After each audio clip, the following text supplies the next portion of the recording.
So I was impressed by that. I was impressed by her ability to overlook him and what was in his best interest, and for her to consider what was right.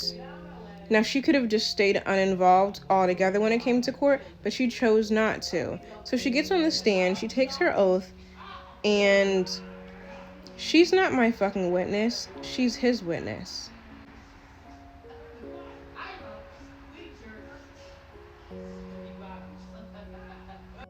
She made herself available to come out and publicly look like a fucking idiot to be his witness.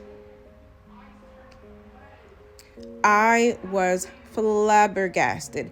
And I was not taken aback because of the fact that it was 2 versus 1, or that she backslid and decided to take him back, or whatever.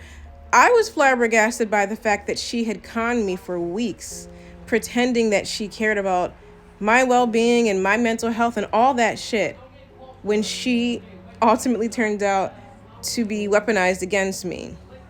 This man had that grown-ass woman out here doing his bidding. And she was dumb enough to actually do it. So she gave her testimony, and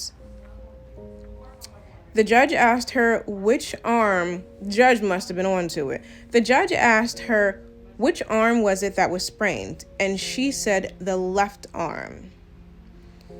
Now, after I left the hospital, they did discharge me with a sling. And I wore it for a couple of days, and then it got annoying, so I took the thing off. But I was ace bandaging it and wrapping it for quite some time, and I did end up having to go see an orthopedic because of the long-term damage that was done to my arm. You do not break the same after the age of 18. You break it after 18, even if it's 10 seconds after the time you were born, you break it, you pay for that shit for years.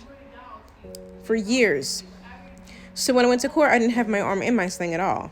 Plus, I didn't want people to, pity me and feel bad for me. I'm going into, a freaking hearing for domestic violence. I'm already damn embarrassed.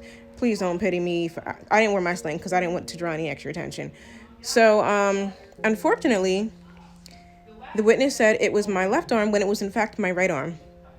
And the x-rays and the notes were all in my hospital paperwork. She blatantly was just lying on the stand. And she did it for this man. So I was like, so not only is he making you look stupid behind closed doors, where do you get the fucking gall to actually sit up here and publicly do that shit? You're not embarrassed? You're not embarrassed? After she finished giving her testimony, I was allowed to cross-examine her. And I only had one question for her. Only one. I said to her, why did you pretend to be cool with me these last couple of weeks? You checked on me every single day. There were days that I did not contact you, and you checked on me. And she said with her full chest, I just wanted to see where your head was at. I wanted to know what your plans were for my fiance. So yes, I pretended to care about you to get information from you. People say the stupidest shit in court and don't think that it's going to fucking matter. You just said I'm basically really fucking incredible. I have been doing my due diligence, but not to aid in what's right, but to collect notes so I can give them to my fiance to help his case better. To help his case. Because while what he did was fucked up and it's wrong, I'm down for it though. Because my loyalty is to him despite the fact that I'm in this fucking courtroom because of him. Okay, dickhead of the year, say less.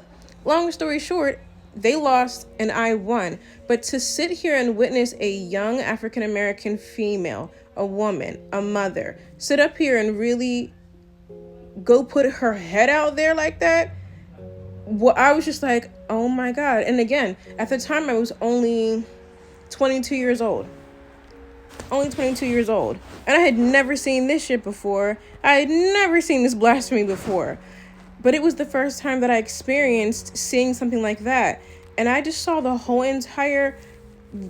I just measured her as a very weak person with a very weak mind. As an individual with Stockholm Syndrome. As their entire relationship to me looked like a trauma bond. And for those of you who don't know what a trauma bond is, please actually go research it. Trauma bonding is not you and somebody else connecting from past trauma that you both had. That's not what trauma bonding is. It's not what it actually sounds like. But to see and know, and for her to admit it, that you really only did all of this because you were his little fucking gopher. That nigga just sent you out on the front line and you showed up on time. He just sacrificed you. He just used you to try and take me down. And you were dumb enough to do it, and it didn't even work. So you should be ultimately fucking embarrassed. And don't ever cry. Please don't ever cry and want empathy or sympathy, because that was so damn stupid. You should have just stayed uninvolved altogether, and you would have probably been able to avoid that embarrassment and scrutiny. I had secondhand embarrassment being a woman of color. He was a man of color.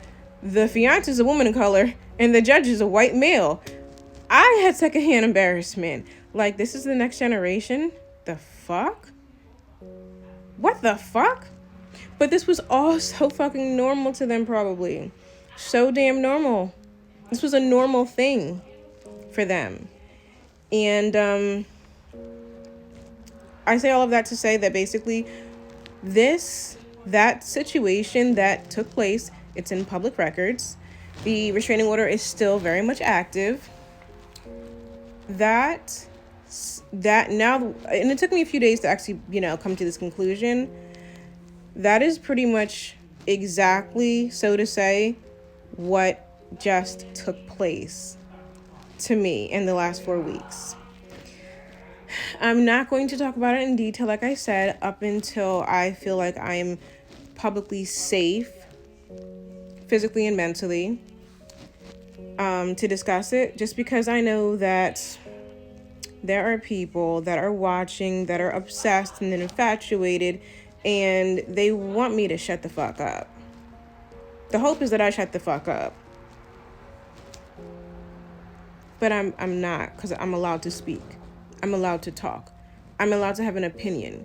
Just because you think I'm a bitch doesn't mean that it's illegal to be a bitch. And of course you would think that I'm the bitch. The way that I handled everything is not the way that you would have handled everything. And that's fine. But if you don't like it, don't watch it. My opinion should not matter to anybody. It really shouldn't matter. Don't go and get invested in places that you were never invited to be in. Take accountability for your own transgressions. Grow up. Can we grow up for a second, please? But the upcoming parts will be released soon as I finalize a few of the things that I need to finalize so that I can freely speak. And don't get me wrong, I could release what I filmed and edited today if I wanted to. But since the last 4 weeks went the way that they did, I want to err on the side of caution. But that's the only reason. That's the only reason. There are things that I want to have in place before I move forward with the details of the last 4 weeks of my life and my series. So once everything is finalized, I'll feel more comfortable and we'll talk about it. But just know, shit went so fucking left. And all I have to say is, this shit is so fucking crazy. Like, it gets crazier and crazier and more disappointing. But hey, if you like it, I love it. Nobody trashes your name better than someone who's afraid you'll tell people the truth. Yeah, he gonna flip. Right, this shit gonna push him over the top. Yeah, that's crazy. He might be right. This shit gonna push him over the top. Yeah. Sound like a personal issue. Oh, that's Not our problem. I mean, hey, if you want to hurt yourself because you I can't just handle worry this, about him coming around here. That's all I care about. I don't trust him.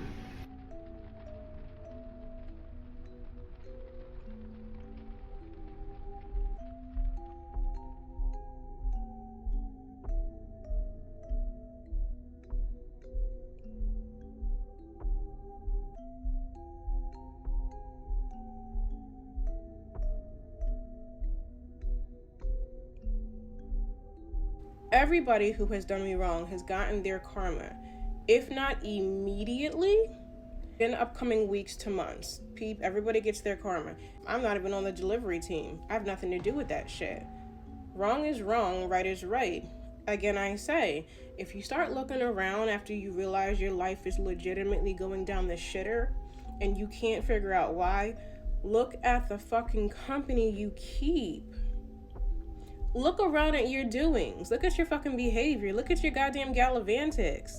We really got grown-ass people out here who will sit up here and cry and say, like, why am I going through all of this shit? Why is this all happening? Meanwhile, it's your fucking karma. It's the consequences of your damn stupid-ass actions. Like, why are you so damn surprised? Did you really think there were no consequences for being a fucking liar? Did you really think there was no consequences for trying to ruin people's life? If you had told me that this year was going to go the way that it went, I would have never believed you.